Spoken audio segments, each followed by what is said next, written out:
यानी मित्रों, राम मंदिर के चढ़ावे में गड़बड़ी हुई है, रामलला के दान पात्र से चोरी हुई है, लेकिन सच ये भी है कि इस घटना को आधार बनाकर राम मंदिर के खिलाफ, सनातनी आस्था के खिलाफ जहरीला दुष्प्रचार भी किया जा रहा है, जिससे आपको सावधान रहने की जरूरत है। अब हम एक ऐसी जहरीली सोच के बारे में आपको बताने वाले हैं जो हिंदुओं को जाति, समुदाय और क्षेत्र के आधार पर बांटती है, जो हिंदुओं को विभाजित करने के लिए नई नई साजिशें करती है और इस साजिश को विस्तार देने के लिए मजहबी जलसे कराए जाते हैं। हिंदुओं को जातियों में बांटने की इस नई साजिश का नेतृत्व मौलाना सज्जाद नोमानी कर रहे हैं। वो सज्जाद नोमानी जो देश में मुसलमानों के सबसे बड़े संगठन all India Muslim personal law board के सदस्य हैं। मौलाना सज्जाद नोमानी अपनी जहरीली सोच के आधार पर हिंदू होने का सर्टिफिकेट बांट रहे हैं। मुसलमानों की अलग अलग जातियों पर चुप्पी साध लेते हैं, लेकिन हिंदुओं की अलग अलग जातियों को हिंदू धर्म से अलग करते हैं। इनके मुताबिक भारत में अब हिंदू बहुसंख्यक नहीं है, बल्कि अल्पसंख्यक हो चुके हैं। अपने 25 साल के कथित रिसर्च के आधार पर मौलाना नोमानी का कहना है कि हिंदू धर्म से जुड़ी कई जातियां और समुदाय हिंदू नहीं है।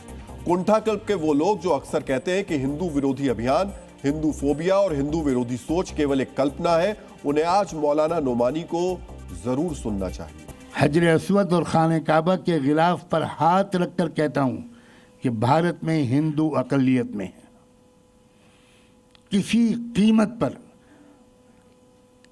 हिंदुओं को अक्सरियत में नहीं माना जा सकता। मैं फिर दोहराता हूं, सिख हिंदू नहीं है, क्रिश्चियंस हिंदू नहीं है, बुद्धिस्ट हिंदू नहीं है, शेड्यूल कास्ट के लोग हिंदू नहीं हैं, ट्राइबल लोग, आदिवासी लोग जो इस मुल्क के असली बाशिंदे हैं, सबसे कदीम, वो भी हिंदू नहीं हैं।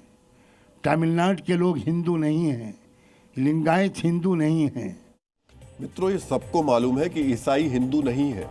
सिख और बौद्ध धर्म की कई परंपराएं हैं, दार्शनिक विचार और सांस्कृतिक रीतियां हिंदू धर्म से मिलने के बावजूद वो अलग धर्म है। लेकिन अनुसूचित जाति, जनजाति और लिंगायत को भी मौलाना हिंदू धर्म से अलग बता रहे हैं। यहां तक कि तमिलनाडु की तो पूरी आबादी को मौलाना नोमानी ने हिंदू धर्म से अलग कर दिया। मौलाना साहब यही नहीं रुके, जो जाट समुदाय हिंदू धर्म का अभिन्न अंग है, उसे भी उन्होंने हिंदू धर्म से अलग बता दिया। हम जाट हैं, हिंदू नहीं हैं, हमें हिंदू बना दिया गया। इसलिए हम इस बात का ऐलान करने के लिए कि हम हिंदू नहीं हैं और सरकारी कागजात में हम अपने आप को सिख डिक्लेयर करेंगे। वेस्टर्न यूपी से लेकर हरियाणा तक के जाट इस बात का ऐलान कर चुके हैं। हज़ारों की पंचायतें उनकी जमा होकर इसका ऐलान कर रही हैं। मौलाना साहब की सोच देखिए, कह रहे हैं कि हिंदुस्तान में हिंदू बहुसंख्यक नहीं है, हिंदू धर्म की अभिन्न जातियां और समुदाय हिंदू नहीं है। आप इस बयान को थोड़ा उलट करके सोचिए, अगर कोई इस इरादे से किसी दूसरे धर्म के बारे में बात करता, तब कुंठा क्लब के लोग कहते कि आप इस धर्म को निशाना क्यों बना रहे हैं। लेकिन हिंदुओं को जाति में बांटने वाली सोच को लेकर अब हर किसी की जुबान पर ताला लगा हुआ है। मौलाना नोमानी और उनकी जैसी समझ रखने वाले लोग अक्सर खुद को पीड़ित बताते हैं, हर बात पर बहुसंख्यक वाला दर्द जाहिर करते हैं, लेकिन यहाँ इनकी बहुसंख्यक वाली परिभाषा बदल गई है। मौलाना नोमानी जो हिंदुओं में बंटवारे की बात कर रहे हैं, आज उसकी तथ्यों के साथ वैचारिक मरम्मत बहुत ही जरूरी है। मित्रों, जिस अनुसूचित जाति को मौलाना नोमानी हिंदू धर्म से अलग बता रहे हैं, वो कानून, संविधान और धार्मिक तीनों ही दृष्टिकोण से हिंदू समाज का एक अत्यंत महत्वपूर्ण और मुख्य हिस्सा है। हिंदू धर्म के सबसे पवित्र ग्रंथ और भक्ति आंदोलन की नींव रखने वालों में कई महान संत इस समुदाय से ही आते हैं। हिंदू धर्म के पूजनीय ग्रंथ रामायण के रचयिता महर्षि वाल्मीकि थे, जिन्हें पूरा हिंदू समाज नमन करता है। दलित भी उन्हीं देवी देवताओं की पूजा करते हैं जिनकी बाकी हिंदू करते हैं, वही त्योहार मनाते हैं जो बाकी लोग मनाते हैं। मित्रों, आस्था ही नहीं बल्कि संविधान और कानून की कसौटी पर भी मौलाना नोमानी के दावे झूठे हैं। संविधान के मुताबिक कोई व्यक्ति अगर हिंदू, सिख या बौद्ध धर्म से अलग धर्म मानता है तो उसे अनुसूचित जाति नहीं माना जाएगा। यानी अनुसूचित जाति के लोग इन्हीं तीन में से किसी एक धर्म से आते हैं और अनुसूचित जाति के ज्यादातर लोग हिंदू पहचान के साथ ही जीते हैं। यही स्थिति अनुसूचित जाति जनजाति के साथ भी है। ये सच है कि पूर्वोत्तर और देश के अलग अलग राज्यों में आदिवासी समुदाय का बड़े पैमाने पर धर्मांतरण कराया गया है। आज भी ये सिलसिला जारी है, लेकिन 2011 की जनगणना के अनुसार भारत के लगभग 80% से अधिक आदिवासियों ने अपना धर्म हिंदू बताया था। यानी मित्रों, सनातन धर्म विविधता में विश्वास रखता है। यहाँ एक भगवान नहीं, एक धर्म ग्रंथ नहीं, एक ही पवित्र धर्म स्थल नहीं है, एक ही प्रकार की पूजा पद्धति नहीं है। सनातन धर्म अपने भीतर हर तरह के विचारों को समेटने की स्वतंत्रता देता है।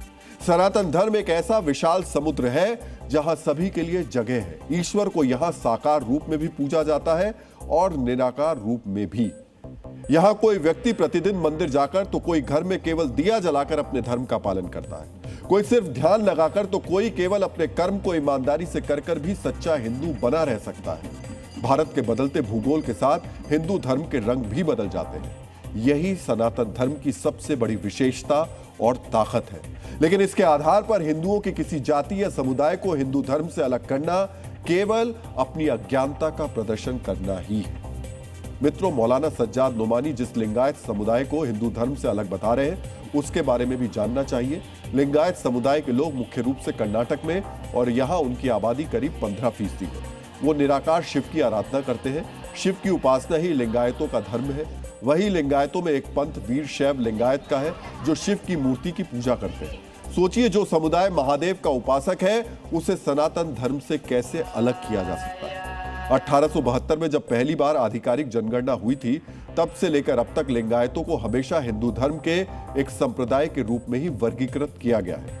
2018 में कर्नाटक विधानसभा चुनाव से पहले तत्कालीन कांग्रेस सरकार ने भी लिंगायत समुदाय को हिंदू धर्म से अलग करने की कोशिश की थी। उन्हें अलग धर्म के रूप में मान्यता देने की सिफारिश की गई थी, लेकिन इसे स्वीकार नहीं किया गया। लिंगायत समुदाय के भीतर भी इसका विरोध किया गया। मित्रों, मौलाना सज्जाद नोमानी ने तो पूरे तमिलनाडु को ही हिंदू धर्म से अलग कर दिया। वो तमिलनाडु जहां की 88% आबादी हिंदू है, ऐतिहासिक रूप से तमिलनाडु को हिंदू धर्म और संस्कृति का गढ़ माना जाता है, वहां की द्रविड़ वास्तुकला, प्राचीन मंदिर, भक्ति आंदोलन और साहित्यिक परंपराओं ने पूरे भारत में हिंदू धर्म के विस्तार में महत्वपूर्ण भूमिका निभाई है। तमिलनाडु में भारत के किसी भी दूसरे राज्य की तुलना में सबसे अधिक हिंदू मंदिर हैं। आधिकारिक आंकड़ों के अनुसार तमिलनाडु में करीब 39,000 मंदिर हैं। 12 ज्योतिर्लिंगों में से एक रामेश्वरम तमिलनाडु में ही है। लेकिन मौलाना सज्जाद नोमानी कहते हैं कि तमिलनाडु में हिंदू नहीं रहते हैं। मित्रों, मौलाना नोमानी के ज्ञान का तो यह हाल है कि उन्होंने जाट समुदाय को भी हिंदू धर्म से अलग कर दिया। मौलाना नोमानी जिस पश्चिमी यूपी और हरियाणा के जाट समुदाय की बात कर रहे हैं, वो वैदिक परंपराओं और सनातन संस्कृति से जुड़ा है। जाट समुदायों का वेदों की ओर से झुकाव और वैदिक संस्कृति से जुड़ाव बहुत गहरा रहा है। महर्षि दयानंद सरस्वती के द्वारा शुरू किए गए आर्य समाज आंदोलन का जाट समुदाय पर अमिट प्रभाव पड़ा, लेकिन हिंदुओं को तोड़ने का इरादा मौलाना नोमानी पर इस कदर हावी है कि वो ये तथ्य भी भूल गए।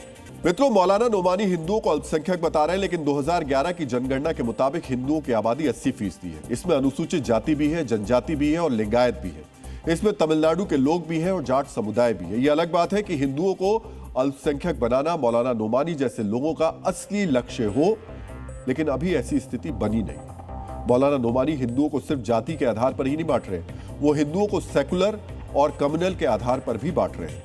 सेकुलर हिंदुओं के बारे में मौलाना सज्जाद नोमानी ने क्या कहा, वो भी आपको सुनना चाहिए। हमारी ये नावाकफी है अपने मुल्क से, और शुरू से जो हमने हिंदुओं को बांटा है, ये सेकुलर हिंदू हैं, ये कम्युनल हिंदू हैं, इस तकसीम ने हमको बहुत धोखा दिया है। पहले सेकुलर हिंदुओं ने हमको नुकसान पहुंचाया, सो कॉल्ड सेकुलर हिंदू। अब वो लोग जो फासिस्ट हिंदू हैं, उनके हाथ में उन्होंने मुल्क को परोस दिया। हमें आज जैसी महफिल में कंक्रीट सॉल्यूशन सोचने चाहिए। मित्रों, ये सच है कि भारत में हिंदुओं को अल्पसंख्यक बनाने की मौलाना सज्जाद नोमानी की सोच अभी तक साकार नहीं हुई है, लेकिन इसके बावजूद ये मिशन जारी है। इन्हें लगता है कि हिंदू बटे हुए हैं, इसलिए ये कुछ भी कर सकते हैं, कुछ भी बोल सकते हैं। लेकिन ऐसी सोच रखने वालों को कोर्ट से करारा जवाब मिला है, और यह जवाब उसी तमिलनाडु से मिला है जहां रहने वाले लोग मौलाना नोमानी के मुताबिक हिंदू नहीं है। मित्रों, मद्रास हाईकोर्ट ने अपने एक महत्वपूर्ण फैसले में कहा कि 100 साल पुराने मंदिर के पास चर्च नहीं बनेगा। बहुसंख्यक समुदाय जो कह रहा है उसे सुनना चाहिए। चर्च बनाने के पीछे नियत में खोट से इनकार नहीं किया जा सकता, और यह कोर्ट ने कहा है। मित्रों, ये मामला तमिलनाडु के कोयम्बटूर का है। यहां स्थित मरियम्मन मंदिर 100 साल से भी ज्यादा पुराना है, लेकिन इस ऐतिहासिक मंदिर के बिल्कुल करीब एक विशाल चर्च बनाने की कोशिश की जा रही थी। यहां रहने वाले हिंदुओं ने चर्च के निर्माण का विरोध किया। लंबी प्रशासनिक और कानूनी लड़ाई के बाद मद्रास हाईकोर्ट ने मंदिर के करीब चर्च बनाने पर रोक लगा दी। मित्रों, कोर्ट ने अपने आदेश में क्या कहा, यह भी आपको जानना चाहिए। कोर्ट के मुताबिक अगर किसी मंदिर के आसपास बड़ा चर्च बनाया जा रहा है तो इसके पीछे बदनीयती की संभावना से पूरी तरह इनकार नहीं किया जा सकता। कोर्ट ने कहा कि भारत एक धर्मनिरपेक्ष देश है और धार्मिक सद्भाव बनाए रखा जाना चाहिए। जब ज्यादातर हिंदू मंदिर के करीब चर्च के निर्माण का विरोध कर रहे हैं तो ऐसी आपत्तियों को हल्के में नहीं लिया जाना चाहिए। मित्रों, जिस स्थान पर चर्च बनाने की बात कही जा रही थी वो जिला प्रशासन के रिकॉर्ड में सड़क के रूप में दर्ज है। साथ ही ये मरियम्मन मंदिर के बेहद नजदीक है। यानी एक तरफ तो सड़क की जमीन पर कब्जा करके चर्च बनाने की कोशिश की जा रही थी, दूसरी तरफ बिल्कुल मंदिर के पास। हाईकोर्ट ने अपने आदेश में इलाके की डेमोग्राफी का भी जिक्र किया। कोर्ट के मुताबिक जहां चर्च बनाने की बात है वहां कुछ ही ईसाई परिवार रहते हैं।